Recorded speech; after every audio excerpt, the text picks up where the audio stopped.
একটি পুরনো রাজকীয় বাড়িতে হঠাৎ একজন হয়ে যায় খুন। খুনের বদলা নিতে কালো জাদুর উপর নির্ভরশীল, কারণ কেউ জানে না আসল খুনিকে।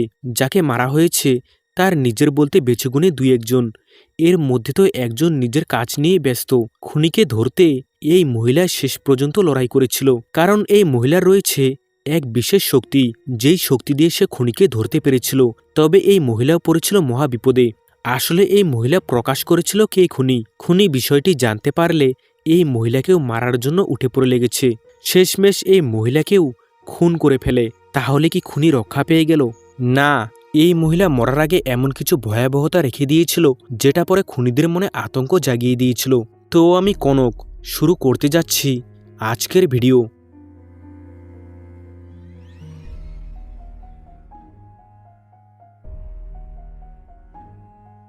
গল্পের শুরুতেই আমাদেরকে ডেনি নামের একটি মেয়েকে দেখানো হয়। আসলে ডেনি পুরো ঘরটিকে সাজাচ্ছিল। মূলত ডেনি আর তার হাজবেন্ড এই বাড়িতে নতুন শিফট হয়েছে। তবে এই বাড়িটি ছিল শহরের একদম বাইরে, নির্জন একটি জঙ্গলের ভিতর। বলতে গেলে এখানে নেটওয়ার্কের খুব একটা সুবিধা নেই। তাহলে কেন তারা এই বাড়িতে শিফট হলো? আসলে এই বাড়িতে প্রপার্টির পরিমাণ অনেক বেশি। অন্যদিকে ডেনির হাজবেন্ড টেডকে দেখানো হয়। আসলে ড্যানির হাজবেন্ড টেড হলো একজন সাইকোলজিস্ট। টেড মূলত পাগলা গারদে কাজ করে। ঠিক এই সময় ড্যানি টেডকে ফোন করে। আসলে এই বাড়িতে কোথাও তো নেটওয়ার্ক পায় না, তাহলে ড্যানি কিভাবে কল করলো? টেডেরও একই প্রশ্ন। টেডের প্রশ্ন হচ্ছে, ড্যানি তুমি কোথায় ঘুরতে গিয়েছো? ড্যানি বলে, আসলে আমি বাড়িতেই আছি, সিঁড়ির উপরে আসলে একটু নেটওয়ার্ক আসছে, তাই কল করলাম যাতে সময়টা একটু পাস হয়। আসলে টেড হলো একজন সাইকোলজিস্ট ডাক্তার। পেশাগতভাবে বলা চলে টেডের কাজ হচ্ছে সে পাগলদের চিকিৎসা করে। তবে পাগলদের চিকিৎসা যেহেতু করে, তাহলে এখানে তো ভালো মন্দের সব পাগলই রয়েছে। এমনই একজন পাগলকে দেখানো হয় যার পুরো মুখটাই ঢাকা। তো যাই হোক, ভালো মন্দের বিষয়টা খুব গুরুত্বপূর্ণ না, তাই এটা নিয়ে কথা বাড়িয়ে লাভ নেই। অন্যদিকে ড্যানিকে দেখানো হয়। তবে রাতে সে বাড়ির বাইরে যায়, তখন সে কিছু একটা শব্দ শুনতে পায়। ড্যানি টর্চ দিয়ে চারিদিকে দেখে, তবে কেউ ছিল না। আসলে ড্যানি গাড়ির মধ্যে জ্যাকেটটি রেখে গিয়েছিল। ভিতরে এসে যখন ড্যানি দরজা নক করে, তখন সে দরজার পাশে আরও একটি শব্দ শুনতে পায়। মনে হচ্ছে কেউ দরজার সামনে দাঁড়িয়ে আছে। ড্যানি দরজার পাশে গেলে কিন্তু সে দরজা খুলে না, কারণ এত রাত করে একজন মহিলার দরজা খোলা ঠিক না। কারণ জঙ্গলের মাঝে একা একটি বাড়িতে চোর ডাকাতও আসতে পারে। কিন্তু এখানে ড্যানি চালাকি খাটিয়ে দরজা না খুলে দরজার একটি ছোট্ট কপাট খুলে ড্যানি দেখতে পায় দরজার বাইরে একটি লোক রয়েছে। লোকটির নাম ওনেল বোল। ওলেনের একটি চোখ নষ্ট ছিল, তবে ওনেল কেন জানি ভেতরে আসতে চাইছিল। ড্যানি বলে, কি চাও তুমি?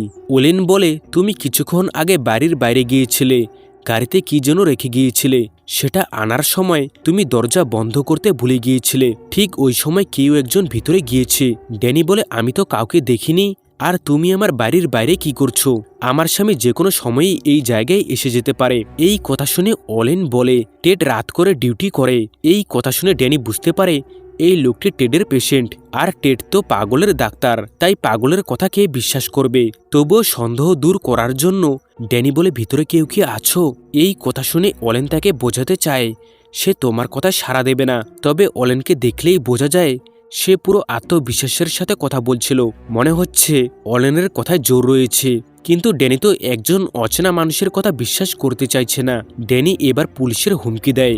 এতেও ওলেন রাজি, পুলিশ নিয়ে আসো। তবে ড্যানি চাইলেও পুলিশকে ফোন করতে পারছে না, কারণ মোবাইলটি সে গাড়িতে রেখে এসেছে। আর ওলেন দেখতেও ছিল কিছুটা ভয়ঙ্কর। এই পরিস্থিতিতে যে কোনো মেয়ের ভয় কাজ করবে দরজা খুলতে। তবে ওলেন বুঝতে পেরেছিল ভিতরে যে প্রবেশ করেছে সে ড্যানির খারাপ কিছু করতে চায়। এই জন্যই তো ওলেনের কথা জোর ছিল। এরপর কি সত্যি সত্যি ড্যানি দরজা খুলেছিল সেটা আর দেখা হয় না। পরের দিন টেডের সেই হাসপাতালকে দেখানো হয়। একজন পাগল আর্টিস্টকে দেখানো হয়। এই পাগলটি কিছু মানুষের ছবি এঁকে রেখেছিল। এই পাগল লোকটি সেই মাস্ক পরা আর অন্ধ চোখেলা ওলেনের ছবি এঁকে রেখেছিল। তখনই এই সময় এই পাগল পেশেন্ট কারো চিৎকার শুনতে পায়। চিৎকারের সাথে সাথে এই পেশেন্ট গর্জনের আওয়াজও শুনতে পায়। এই পেশেন্ট ভয়ে তখনই লুকিয়ে পড়ে, কারণ আওয়াজটি শুনে মনে হচ্ছিল এটা কোনো ভয়ঙ্কর জন্তু জানোয়ারের আওয়াজ। কিছুক্ষণ পর শান্ত হলে পেশেন্টটি বাইরে চেক করতে গিয়ে রক্তাক্ত অবস্থায় একটি কাচের চোখ দেখতে পায়। এটা দেখে বোঝাই যায় ওলেন নামের সে পাগল পেশেন্টটিকে কেউ মেরে ফেলেছে। ঠিক এই সময়ই দৃশ্য কিছুটা পরিবর্তন হয়। টেড এসেছে ডার্সি নামের একজন মেয়ের সাথে সাক্ষাৎ করতে। আসলে ডার্সি হলো ড্যানির বোন। তবে ডার্সি অন্ধ চোখ নিয়ে একটি অডিটি শপ চালাচ্ছে। তবে এই শপে তিনি ভূতপ্রেতের জিনিসই বিক্রি করে। তবে এখানকার সব জিনিসই নাকি অভিশপ্ত। যদি কেউ এখানকার জিনিস চুরি করে তাহলে তার নাকি অভিশাপ লাগবে, আর কিনে নিলে অভিশাপ তুলে নেওয়া হবে। তবে টেড আর ডার্সির কথার মাধ্যমে একটা বিষয় জানতে পারি, আসলে ওই দিন অলেনের সাথে ড্যানিও মারা গিয়েছে, আর ড্যানিকে নাকি অলেন নামের সেই পাগল পেশেন্টই খুন করেছে। বোঝা যায় সমস্ত খুনের দায়ভার অলেনের উপর পড়েছে। তবে অলেনও তো সেই দিনই মারা গিয়েছে। তবে অলেনকে কে মারলো সেটা তো আমরা আন্দাজ করতে পারবো, কিন্তু ডার্সি আর টেডের ধারণা অলেন ড্যানিকে মেরে তারপর সে নিজেই নিজেকে মেরে ফেলেছে। তবে দেখা যায় টেড রুমালের মধ্যে একটি জিনিস এনেছিল। এই রুমালের ভিতর ছিল অলেনের সেই নকল কাচের চোখটি। এই নকল চোখটি ডার্সি অনেক আগেই চেয়েছিল। তবে টেড ব্যস্ততার কারণে সে অলেনের নকল চোখটি আনতেই ভুলে গিয়েছে। তবে আজ এনেছে। আসলে ডার্সি চোখে দেখতে না পেলেও তার কাছে একটি অলৌকিক শক্তি রয়েছে। সে যে কোনো মানুষের ব্যবহারিক জিনিস ছুঁয়ে বলে দিতে পারে সেই মানুষটার সাথে কি কি হয়েছে। এই জন্যই তো ডার্সি টেডের কাছে সেই চোখটি চাইছে। ডার্সি জানতে চাইছিল অলেন নামের সে পাগল পেশেন্ট লোকটির স্বভাব চরিত্র কেমন, তাহলে তো ধারণা পাওয়া যাবে অলেনের মতন লোক কি খুন করতে পারে, নাকি এর পেছনে রয়েছে অন্য কোনো রহস্য। ডার্সি যখনই সেই কাচের চোখটি ছুঁয়ে দেখে তখনই তার ধারণা সম্পূর্ণ বদলে যায়। মাস্ক পরা একজন কালো পোশাক পরা ছবি ভেসে আসছিল। সে কি মানুষ না পুতুল কিছুই বোঝা যাচ্ছিল না। এমন দৃশ্য দেখে ডার্সি চমকে গিয়ে নিজের অডিটি শপে ছুটে আসে। এমন দৃশ্য হয়তো ডার্সি আগে কখনোই দেখেনি। তবে সেই অডিটি শপে একটি বক্স লক্ষ্য করা যায়। বক্সটিকে দেখে ডার্সি কিছুটা অবজার্ভ করছিল। মনে হচ্ছিল এই বক্সের ভিতর হয়তো কারো আত্মাকে বন্দি করে রাখা হয়েছে। এখানে আবার একটি বেল লক্ষ্য করা যায়। এই বেলটির ব্যাপারে ডার্সি টেডকে বলেছিল এই বেলটি নাকি ভুতিয়া বেল। এই বেলটির রহস্যের ব্যাপারে টেড জানতে চাইলে ডার্সি একজন অন্ধ লোকের কথা বলতে শুরু করে। সেই অন্ধ লোকটি নাকি নিজের জীবন পর্যন্ত একটি বেলবয়ের কাজ করেছিল। তবে এক রাতে নেশার কারণে সেই অন্ধ বেলবয় নাকি একটি গেস্টকে নিজের ঘর দেখাচ্ছিল, কিন্তু সেই গেস্ট নাকি অন্ধ বেলবয়কে ধাক্কা দিয়ে নিচে ফেলে দেয়, আর সেখানেই নাকি অন্ধ বেলবয় মারা যায়। কিছুদিন পর নতুন বেলবয়কে ডাকানো হয়। নতুন বেলবয় নাকি এই বেলটি বাজার সাথে সাথে সেই অন্ধ বেলবয়ের আত্মা নতুন বেলবয়ের পিছু করেছিল। শেষের দিকে আরও দুইজন এই বেলটি বাজিয়েছিল। সেই দুইজন ব্যক্তি নাকি বেল বাজার কিছুক্ষণ পরেই মারা যায়। কিন্তু এইসব কথা শুনে টেড বিশ্বাস করতে চাইছিল না, কারণ সে একজন ডাক্তার, সায়েন্স নিয়ে অবগত থাকে। তবে আমাদের কাছে সবচেয়ে গুরুত্বপূর্ণ বিষয় হচ্ছে ড্যানিকে মারল কে। কিছুদিন পার হয়ে যায়। টেডের বাড়িতে একজন মেয়েকে দেখানো হয়। ড্যানি মারা যাওয়ার পর টেড নিজের জন্য একটি গার্লফ্রেন্ড বানিয়েছে। আসলে ড্যানি মারা যাওয়ার কিন্তু 1 বছর হয়ে যাচ্ছে, তাই একা টেডের পক্ষে এত বড় বাড়ি সামলানো সম্ভব না। আর তাছাড়া টেড ডাক্তার আর সায়েন্স নিয়ে ব্যস্ত থাকে, তাই টেড বাড়িতে খুব একটা আসে না। এই জন্য কয়েকদিন থেকে এনা এই বাড়িতে রয়েছে। এনাকে দেখা যায় সে একটি ক্যামেরা দেখছিল। এই ক্যামেরাটি ওই দিন স্টোর সাফ করতে গিয়ে এনা পেয়েছিল। টেড বলে এটা ড্যানির ক্যামেরা। এনা বলে আমি এই ক্যামেরা দিয়ে কিছু ফটো তুলেছি, দেখো তো। টেড যখন ফটোগুলো দেখে তখন বলে আরে এই ফটোতে তো এমন কিছুই নেই। এনা বলে তুমি দেখতে পাওনি? টেড বলে ফটোতে তো এমন কিছুই নেই, কাকে দেখব। তবে টেড এবার চশমা পরে ফটোটি দেখে। ফটোর মধ্যে কোনায় ড্যানি উকি মেরে দেখছিল। এটা দেখে টেড বলে এটা কোনো ব্যাপার হলো? ড্যানির ক্যামেরা, ড্যানির ফটো তো থাকবেই। এই কথা শুনে এনা বলে পরশুই সে ফটোটি তুলেছে। আর একটি তাজ্জব ব্যাপার হলো কাল রাতে শোয়ার আগে এনা সিঁড়ির উপরে গিয়ে ড্যানিকে দেখেছিল। তাই এই বাড়িতে এনার পক্ষে থাকা সম্ভব হচ্ছিল না। এনা নিজের অ্যাপার্টমেন্টে ফিরে যেতে চাইছিল। টেড সহমত হয় এনার কথায়। টেডও এনাকে একা বাড়িতে রাখবে না। তবে টেড বলে ড্যানির আত্মা এখানে ঘুরছে না, কিন্তু তুমি ড্যানির বোনের মতোই কথা বলছো। ভূতপেত সব ফালতু কথা। এই কথা শোনার পর এনার একটা কথা মনে পড়ে। এনা টেডকে একটি বক্স দেখায়। এই বক্সটিকে দেখে চেনা মনে হচ্ছে না? এই বক্সটি তো ড্যানির বোন ডার্সির কাছে দেখেছিলাম। তার মানে ডার্সি এখানে এসেছিল এই বক্সটি উপহার দিতে। এই বক্সের ভিতর আসলে আছেটা কি? এনা বাইরে তাকিয়ে দেখে ডার্সি বাইরেই রয়েছে। একটু পর টেড ডার্সির কাছে যায়। টেড তাদের দুজনকে পরিচয় করিয়ে দেয়। আসলে ডার্সিকে টেড ইনভাইট করেছে আসার জন্য, কিন্তু টেড যে তাকে ইনভাইট করেছে এটা তার একদম মনে নেই। সত্যি কথা বলতে গেলে টেড ডার্সিকে কোনো ইনভাইট করেনি। ডার্সি আসলে মিথ্যা বলছে। এখানে ডার্সি কিছুদিন থেকে যেতে চায়। এমনিতে ডার্সি এখানে আসায় টেড আর অ্যানা মোটেও খুশি নয়, তবে তাড়িয়ে তো দিতে পারছে না, কারণ এই বাড়িটি ড্যানি কিনেছে আর ড্যানির বোন ডার্সি। টেড এখানে বায়না দেখাতে শুরু করে আসলে সে ডিউটিতে বেরিয়ে পড়বে আর অ্যানাও কিছু দিনের জন্য বাইরে বেরিয়ে পড়বে। একা তুমি এই বাড়িতে কি থাকতে পারবে? এই কথা শুনে ডার্সি বলে এতে তার কোনো আপত্তি নেই। এসে যেহেতু পড়েছি কয়েকটা দিন না হয় থেকেই যাব, আমি একা এই বাড়িতে থাকতে পারবো। ডার্সি সেই বক্সটি খুলে দেখায়। এই বক্সের ভিতর ডার্সি তার মায়ের একটা কি জিনিস এনেছিল। ডার্সি নিজের মায়ের ইচ্ছায় এখানে এই জিনিসটি এনেছে। ডার্সির মা মারা যাওয়ার আগে হয়তো এই শর্তটি রেখেছিল। এদিকে অ্যানা টেডকে বলে ডার্সিকে এখানে একা রাখা কি ঠিক হবে? টেড বলে তুমি তার সাথে থেকে গেলে ভালো হতো, কিন্তু এটা তো আর হচ্ছে না। এরা দুইজন সেই বক্সটির কথাও বলে।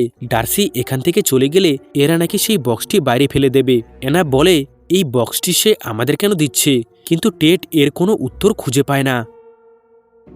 একটু পর অ্যানা সেই বক্সটি খুলে দেখে। ভিতরে দেখা যায় একটি জিনিস। সেই জিনিসের হাত পা রয়েছে। দেখে মনে হচ্ছে এটা কোনো ভৌতিক বস্তু। একটু পর অ্যানা তো ডার্সির মুখের উপরেই বলে দেয় বক্সে করে এই উপহার তিনি কেন নিয়ে এসেছে। এই উপহারটি অদ্ভুত লাগে আর বক্সের মধ্যে উপহারটি কোনো কাজেও আসবে না।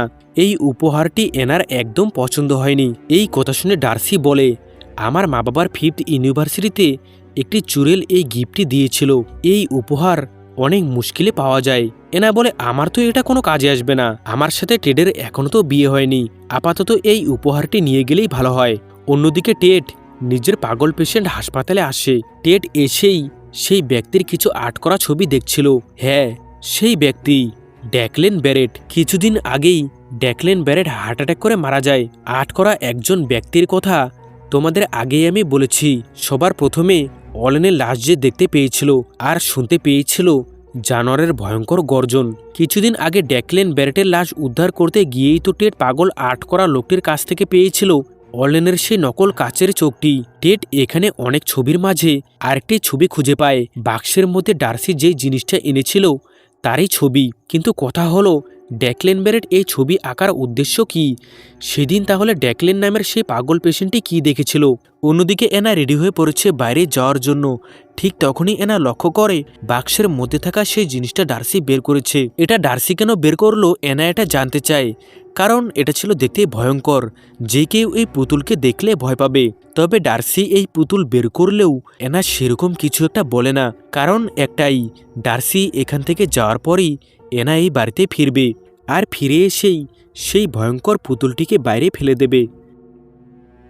তবে গুড বাই বলে এনা যখনই বাইরে বেরোতে যাবে তখনই এনা আর গাড়ির চাবি খুঁজে পাচ্ছিল না। গাড়িতে গিয়েও এনা চাবি খুঁজে, তবে চাবি কোথাও নেই। আর শহর তো হেঁটে যাওয়া যাবে না, এই জন্য এনা আর যেতে পারে না।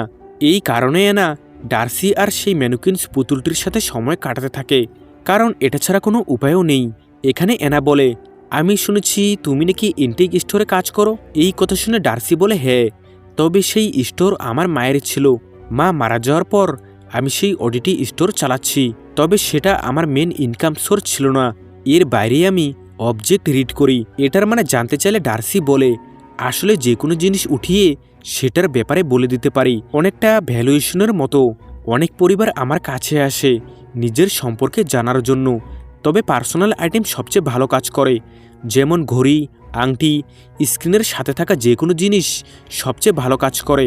অলেনের কাচের চোখ ছুঁয়েই তো ডার্সি অন্য কিছু অনুভব করেছিল। ডার্সি ওই দিন অলেনের কাচের চোখ ছুঁয়েই বুঝতে পেরেছিল অলেন ড্যানিকে মারেনি। আসলে ওই দিন তো ড্যানি দরজায় খুলেনি। অচেনা এক মানুষের কথা কে বিশ্বাস করবে? ড্যানির মনে সন্দেহ জাগে, হতেও তো পারে এই মানুষটা অন্ধের রূপ নিয়ে আক্রমণ করার চেষ্টাও করতে পারে। ড্যানি এই বিষয়ে খুব সচেতন ছিল। অনেক বোঝানোর চেষ্টাতেও ড্যানি যখন দরজা খুলেনি, এবার অলেন হার স্বীকার করে। তবে অলেন ড্যানিকে একটা কথা বলে, ততক্ষণ অবধি ড্যানি যেতে দরজার পাশে দাঁড়িয়ে থাকে। আমি শহর থেকে পুলিশ নিয়ে আসছি, যদি ভিতরে থাকা সেই ব্যক্তি তোমাকে আক্রমণ করার জন্য এগিয়ে আসে তাহলে যাতে তুমি সাথে সাথে দরজা খুলে পালিয়ে যেতে পারো। এই কথা বলে অলেন চলে যায়, কিন্তু ড্যানির কিছুটা বিশ্বাস হচ্ছিল হয়তো ভিতরে কেউ লুকিয়ে আছে। তবে অলেনের দেওয়া কথাটি সে ভুলে যায়। দরজার পাশে চুপ হয়ে বসে থাকার কথাটা। ড্যানি ভয়ে সবকিছু ভুলে গিয়েছিল। সে কি সিদ্ধান্ত বেছে নেবে? তবে ড্যানি বেছে নেয় নিজের সিদ্ধান্তটা। ভেতরটা একটু যাচাই করা দরকার। ভিতরটা চেক করতে গিয়ে নিজের সে ক্যামেরা খুঁজে পায়। এই ক্যামেরাটি ড্যানি সবসময় চালু রাখত।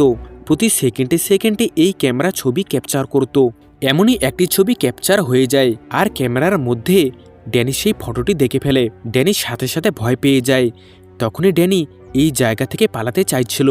তবে তাঁবু খুলতেই সেই সাদা মাস্ক আর কালো পোশাক পরা লোকটি এসে পড়ে। এসেই সেই লোকটি ড্যানিকে তাঁবুর ভিতর মেরে ফেলে। অলেনের কাচের চোখ ছোঁয়ার পরই এই চেহারাটাই তো ডার্সির চোখে ভেসেছিল। এই জন্যই তো ডার্সির পুরো বিশ্বাস অলেন ড্যানিকে খুন করেনি। অন্যদিকে আমাদেরকে টেডকে দেখানো হয় এই সময় একজন লোকের সাথে দাবা খেলছিল। এই লোকটি এই হাসপাতালে গার্ডের কাজ করে। তবে এখানে আমরা জানতে পারি ডার্সি আর ড্যানি দুই সৎবোন। ঠিক এই সময়ই আবার অ্যানা টেডকে ফোন করে। আসলে অ্যানা টেডকে এই জন্য ফোন করেছে কারণ ডার্সি নাকি অদ্ভুত প্রশ্ন করছে। প্রশ্ন করার সাথে সাথে ডার্সি সেই অন্ধ চোখটিও দেখিয়েছিল। ডার্সির ধারণা অলেন নামের সেই পাগল লোকটি নাকি ড্যানিকে খুন করেনি, খুন করেছে তোমার সাথে থাকা আইভান নামের গার্ডটি। কিছুক্ষণ আগে টেড যার সাথে কথা বলল না, তিনি হচ্ছে আইভান। এই কথা শুনে টেড বলে, ধুর, ডার্সির হয়তো শরীর ঠিক নেই, তাকে চেক আপ করাতে হবে। এনা এখানে আরও বলে, আমি এখানে আর থাকতে চাই না কারণ একের পর এক ডার্সি প্রশ্ন করেই যাচ্ছে। আর আমার মনে হয় ডার্সি হয়তো আমার গাড়ির চাবি লুকিয়ে রেখেছে। এনা এটাও জানতে চায় ডার্সি আইভানকে কেমন করে চিনে। ফোনে কথা বলা শেষ হলে এনা নিচে তাকাতেই চমকে যায় কারণ সেই ম্যানুকিন্সটি উপরের দিকে মুখ করেছিল। পরে যখন আবার দেখে তখন এনা স্বাভাবিক দেখতে পায়। একটু পর এনা নিচে আসে। ডার্সি এই সময় বসেই ঘুমিয়ে পড়েছে। এনা এই জন্য এসেছে কারণ এই দৃশ্য দেখার সময় এনা চমকে যাওয়ার কারণে তার ফোনটি নিচে পড়ে গিয়েছিল। এনা এই পুতুলটিকে পর্যবেক্ষণ করতে করতে লক্ষ্য করে পুতুলটির মাথায় রয়েছে কয়েকটি গর্ত। এনা পুতুলটির মাথার ভিতর অনেক কিছু খুঁজে পায়, যেমন চুল, ডার্সি আর ড্যানির ছোটবেলার ফটো, আর খুঁজে পায় রক্তের স্যাম্পল। ঠিক এই সময়ে ডার্সি ঘুম থেকে জেগে উঠে বলে, वापस रखो उन्हें। ডার্সি জানলো কিভাবে এনা এখানে রয়েছে আর সে এই পুতুলটির মাথায় কিছু খুঁজছিল, এটা বুঝলো কিভাবে?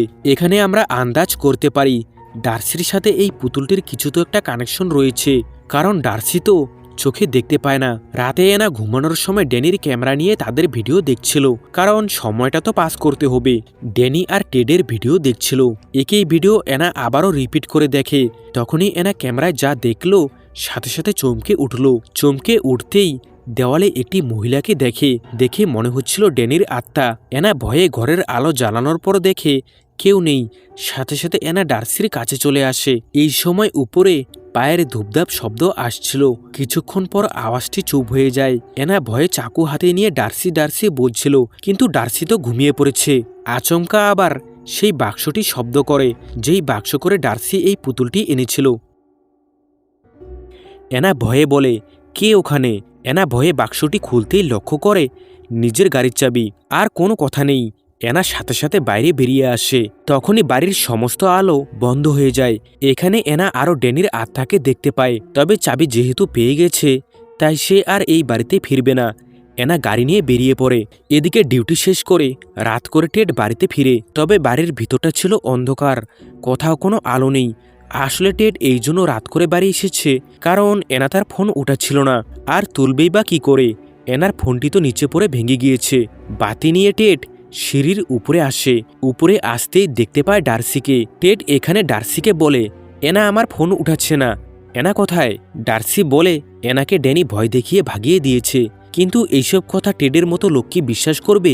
এখানে টেড ডার্সিকে আরও প্রশ্ন করে, আমাকে এনা ফোন করে বলেছে তুমি নাকি এনাকে বলেছিলে ড্যানিকে খুন করেছে আমার সাথে থাকা কাজ করা লোকটি আইভান, কিন্তু সে কেন আমার স্ত্রীকে মারবে? আমার স্ত্রীকে মেরেছে অলেন বোল। এই কথা শুনতেই ডার্সি বলে, আমি অলেন বোলকে মেরেছি।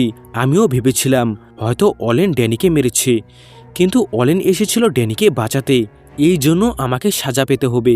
টেড বলে, তোমার শরীর ঠিক নেই, তুমি সেই সব জিনিস দেখছো যেগুলো আসলে নেই, তোমার চেক আপ করাতে হবে। তবে ডার্সি কিন্তু হাসপাতালে যেতে চাইছিল না। আসলে ডার্সি নিজেই জানতো সে কোনো অসুস্থ না, তাহলে কেন সে নিজের চেক আপ করাবে। টেড বলে তোমাকে পাগল হাসপাতালে এই জন্য অ্যাডমিট করানো দরকার কারণ তুমি নিজের জন্য ও অপরজনেরও বিপদ নিয়ে আসতে পারো। আর তাছাড়া আইভান আর ড্যানি একে অপরকে কোনোদিনও দেখেনি, তাহলে কেন সে ড্যানিকে মারবে। এই কথা শুনে ডার্সি বলে তুমি তাকে মেরেছ কারণ ড্যানির প্রতি তোমার ভালোবাসা কমতে শুরু করেছে, তুমি অন্য কারো প্রেমে পড়ে গিয়েছিলে। তুমি চাইলে ড্যানিকে সঠিক কথাটা বলতে পারতে, আমি তোমাকে আর ভালোবাসি না, তাহলে হয়তো ড্যানি কষ্ট পেত, কাঁদত, সময় পেরিয়ে গেলে সে তোমাকে ভুলে যেত। কিন্তু তুমি এই কাজটি না করে ড্যানিকে মেরে ফেলেছ। ঠিক তখনই দৃশ্য চলে আসে ড্যানি মারা যাওয়ার আগে। টেড আর আইভানকে দেখানো হয় এরা দুইজন ড্যানির বিষয়ে কথা বলছিল, কিন্তু আইভানের কথা হচ্ছে ড্যানিকে তালাক দিলে তো সব সমস্যা মিটে যায়।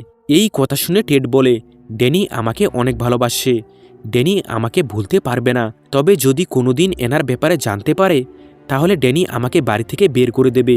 আর আমি সেই ঘরে নিজের সমস্ত কিছু লাগিয়ে দিয়েছি, এটাই একমাত্র রাস্তা। এই সমস্ত কথা আবার অলেনবোল শুনছিল, এই জন্যই তো অলেনবোল বারবার বোঝাতে চেয়েছিল ড্যানিকে তুমি দরজা খোলো না, ভিতরে একজন রয়েছে, সে তোমাকে মেরে ফেলবে। দৃশ্য চলে আসে বর্তমানে। টেড স্বীকার করে নেয় আমার কথাতে ড্যানিকে আইভান মেরেছে। ডার্সি বলে আমি তোমাকে মারার প্ল্যান বানিয়েছিলাম, কিন্তু এতে কোনো মজা আসবে না। এইসব কথা শোনার পর টেড বলে তুমি ড্যানির ইনচার্জকে চিনো, ডিটেকটিভ পিটার মিনেন, তার উপরে তোমার ভরসা আছে? ডার্সি বলে হ্যাঁ আছে। টেড বলে তাকেই না হয় ফোন করে দেখো। সে কি বলে তুমি তাকে সত্যি কথা বলবে, দেখবে সেই ডিটেকটিভ বলবে অলেন বলেই ড্যানিকে মেরেছে, তার কাছে সমস্ত প্রমাণ আছে। এতেও যদি শান্তি না পাও তাহলে আইভানের সাথে কথা বলো। ডার্সি রেগে বলে তুমি আইভানকে ফোন করে এখানে নিয়ে আসো, আমি তাকে মেরে ফেলবো। তবে এখন টেড কথা ঘুরিয়ে বলে তাদের নাম্বার তো আমার কাছে নেই, আমি এই ফোনটা রেখে যাচ্ছি, সে ডিটেকটিভ আর আইভানের কাছে যাচ্ছি, আমি তাদের কাছে গিয়ে এই নাম্বারে কল করব, তুমি ফোন তুলে তাদের সাথে সমস্ত বিষয় মিটমাট করে নিও। যদি ফোন না ওঠাও তাহলে আমি তাদেরকে বলে দেব যে ডার্সি তোমাদের সাথে পার্সোনালি কথা বলতে চাইছে। কিন্তু কথা হলো টেডের মতো লোক কি এত সহজে হার মেনে নেবে? টেড যেখানে অন্যকে পাওয়ার জন্য নিজের স্ত্রীকে মেরে ফেলে সেখানে টেডের কথা বিশ্বাস করা সবচেয়ে বড় বোকামি। অনেকক্ষণ পর রেখে যাওয়া ফোনে রিং বেজে ওঠে। ডার্সি শব্দ শুনে উঠে দাঁড়ায়, কিন্তু কথা হলো ফোনটি কোনো ডিটেকটিভ, পুলিশ অথবা আইভানও করেনি, টেড নিজেই ফোন করেছে। টেড এই জন্যই ফোন করেছে কারণ টেড জানার চেষ্টা করছিল ডার্সি বেঁচে আছে নাকি মারা গিয়েছে। কারণ টেড একটি ফাঁদ পেতে রেখেছে, ডার্সি ফোন তুলতে গেলেই নিচে পড়ে তৎক্ষণাৎ মারা যাবে। ফোনটি না তুললেই তো টেড বুঝে যাবে ডার্সি মারা গিয়েছে। একটু পর ডার্সি ফোনটি তুলতে গেলে সত্যি সত্যি সে নিচে পড়ে যায়। এটাই কি তাহলে অন্ধের দুর্বলতা? এদিকে টেড আইভানকে সবকিছুই বলে দেয়। রাত করে আইভান টেডের বাড়িতে আসে। আইভান এসেই সেই ম্যানুকুইন্সটি দেখে, অথবা কাঠের পুতুলটি আইভানের চোখে পড়ে। দেখতে এসেছে ডার্সি বেঁচে আছে নাকি মারা গিয়েছে। বেঁচে থাকলে তো ডার্সি আর আইভানের মধ্যে কিছু পার্সোনালি কথা তো হবেই। একটু খুঁজতে আইভান দেখতে পায় ডার্সিকে। ডার্সি রক্তাক্ত অবস্থায় নিচে পড়ে রয়েছে, তবে ডার্সি এখনও বেঁচে আছে। আইভান টেডকে ফোন করে বলে আমি তোমার ফোনটি পেয়েছি, আমি খুঁজে পেয়েছি ডার্সিকে, সে শেষ পর্যায়ে, ডার্সি আর রিপেয়ার হতে পারবে না। এটা শুনে টেড নিজেকে শান্ত করে। ফোনে কথা শেষ হলে আইভান ডার্সিকে বলে চিন্তা করো না, আমি এটা বন্ধ করছি। ডার্সি আইভানকে দেখতে পেলে নিজের হাত দিয়ে কিছু একটা ইঙ্গিত দেখায়। এটা হলো ডার্সির একটি ভৌতিক শক্তি। তোমাদের আগেই বলেছি ডার্সির সাথে এই কাঠের পুতুলের কিছু তো একটা শক্তি রয়েছে।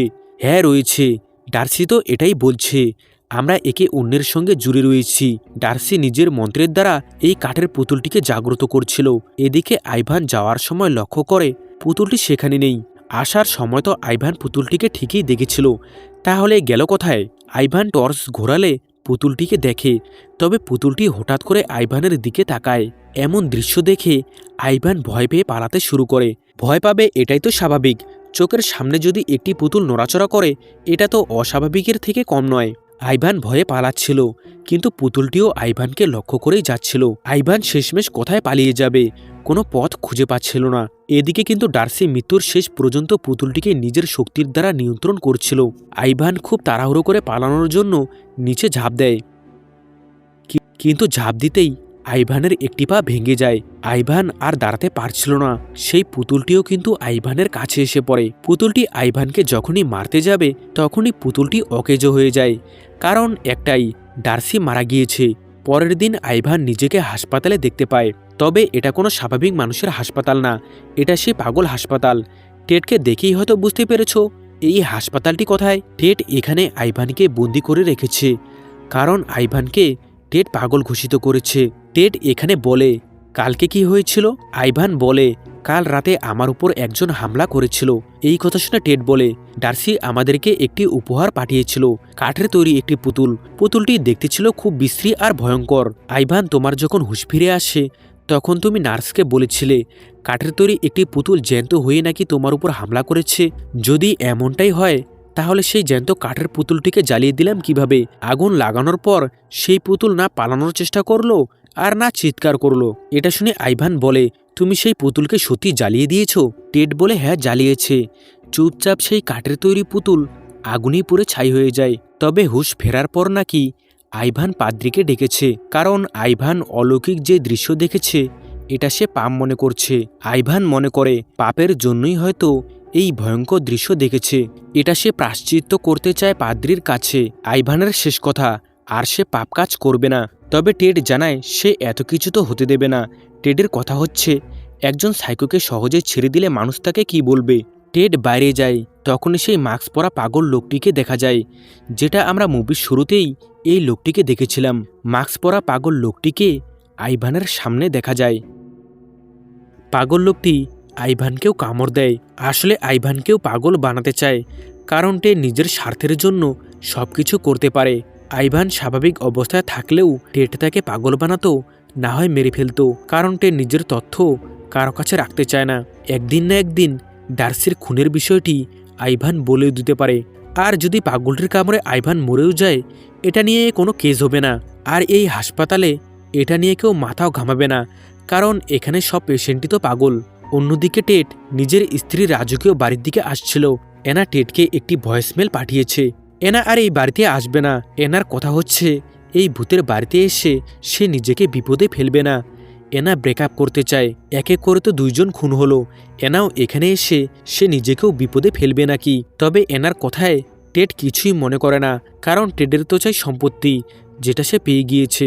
কিছুক্ষণ পর টেডের হাতে একটি পার্সেল লক্ষ্য করা যায়। বক্সটি খুলতেই সেখানে একটি বেল দেখা যায়। এটা হলো সেই বেল। ডার্সি একবার টেডকে বলেছিল না এই বেল বাজালে নাকি সেই বেল বয়ের আত্মা চলে আসে? হ্যাঁ, এটা হলো সেই বেল। টেড যেহেতু একজন সায়েন্টিস্ট আর ডাক্তার, তাই সে কুসংস্কারে বিশ্বাস করে না। এইসব বেল বাজালে আবার ভূতের আত্মা আসে নাকি? তবে বেলটি বাজাবে কি বাজাবে না এটা নিয়েও একটু সংকোচবোধ হচ্ছিল। যতই হোক, টেড তো একজন মানুষ, উপরে যতই বলুক ভূতপ্রেত এইসব কুসংস্কার, কিন্তু ভয় একটু না একটু সবারই মনে আসে। টেড একটু সংকোচবোধ নিয়ে বেলটি বাজিয়ে দেয়। টেড চারিদিকে দেখে ভূতপ্রেত আবার সত্যি আসছে না তো। একটু পর টেড তো ভয় পেয়ে যায়, কিন্তু সামনে পিছনে দেখে কেউ নেই। টেড এবার পুরো রিল্যাক্স ফিল করে, কারণ তাকে তো মারতে কোনো ভূতই আসলো না। ঠিক তখনই সামনে সেই বেলবয়ের ভূতের আত্মা চলে আসে। আর এখানেই শেষ হয় এই মুভির গল্প।